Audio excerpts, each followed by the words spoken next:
বিশ্বাসঘাতকতা করেছে তাদেরকে সেভ করার দায়িত্ব কিন্তু বিএনপির নয়। শেখ হাসিনা চলে গিয়েছেন, কিন্তু ভারতে বসে তার শয়তানকে কিন্তু থামেনি। বাংলাদেশের প্রশাসন থেকে শুরু করে যেখানে শেখ হাসিনার দোসর আছে সকলকে তাড়াতে আমরা সফল হব। আমি যেখানে দাঁড়িয়ে কথা বলছি, এখানে আমাদের চৌধুরী আলম ছিল, তার লাশের সন্ধান এখনো পর্যন্ত আমরা পাইনি।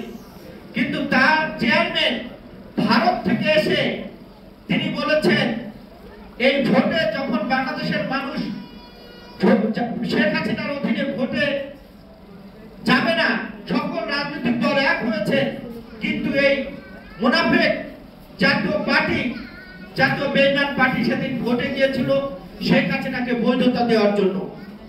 যারা জনগণের সাথে প্রতারণা করেছে, যারা জনগণের সাথে বিশ্বাসঘাতকতা করেছে, তাদেরকে সেভ করার দায়িত্ব কিন্তু বিএনপির নয়। বাংলাদেশের জনগণের সিদ্ধান্ত এখন এদেশের জনগণ সিদ্ধান্ত নিচ্ছে। গত 17 বছরে যারা বাংলাদেশের ভোটের অধিকার, গণতন্ত্র নিয়ে যারা ছিনিমিনি খেলেছে, তাদের বাংলাদেশের রাজনীতি করার অধিকার নাই।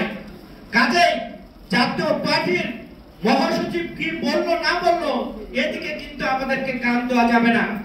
বাংলাদেশের জনগণ সিদ্ধান্ত নেবে বাংলাদেশে কে রাজনীতি করবে বা কে করতে পারবে না। আমি যে কথাটি বলে শেষ করতে চাই, এখানে জাতীয় নেতৃবৃন্দ আছে, ঐক্য যদি বিনষ্ট হয় তাহলে যে দেশি বিদেশি ষড়যন্ত্র চলছে, শেখ হাসিনা চলে গিয়েছেন, কিন্তু ভারতে বসে তার শয়তানকে কিন্তু থামেনি। তিনি প্রতিনিয়ত বাংলাদেশ নিয়ে শয়তানি করছেন।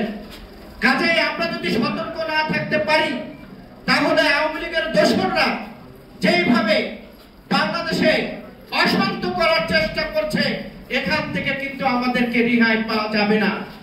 আমরা যদি সতর্ক থাকতে পারি, আমরা যদি ঐক্যমত থাকতে পারি, তাহলে 5ই আগস্টে যেভাবে শেখ হাসিনাকে তাড়িয়েছি, ইনশাআল্লাহ বাংলাদেশের প্রশাসন থেকে শুরু করে যেখানে শেখ হাসিনার দোসর আছে সকলকে তাড়াতে আমরা সফল হব।